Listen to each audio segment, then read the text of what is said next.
আসসালামু আলাইকুম। আপনাদেরকে একটি আনন্দের সংবাদ দিতে মূলত আমি এই ভিডিওতে একটি গুরুত্বপূর্ণ ভিডিওতে আপনাদেরকে স্বাগত জানাচ্ছি। আমি স্বাগত জানাচ্ছি সাভারের নামাগ্যান্ডা থেকে। নামাগ্যান্ডা এখানে বিরিধান ২৯ যে ধান আপনাদেরকে অবহিত করতে মূলত আমি এই ভিডিওতে আপনাদের সংযোগ করেছি। এই ধান মূলত বিভিন্ন বিভিন্ন সাভারের এটা বড় মৌসুমের একটি ধান। সাভারে এই ধানটি যথেষ্ট গুরুত্বের সাথে এটি আসলে কৃষকরা লুফে নিয়েছেন, এটি চাষ করেন। এখানে মূলত অনেক পানি হয়, বৃষ্টি নেমে গেলেই পানি হবে বিধায় এই ধানগুলো এখন খুবই আগাম আগাম এখানে আগাম জাতের এই ধানটি এখানে অতি সত্বর এটি পেকেও গেছে। প্রায় 60% ধান এখন পেকে গেছে।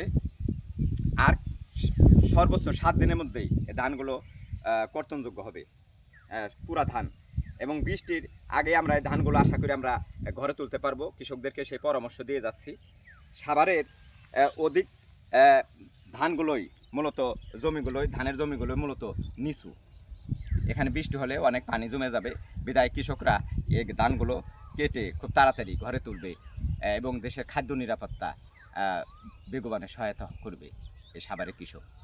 সবাই ভালো থাকবেন। আসসালামু আলাইকুম।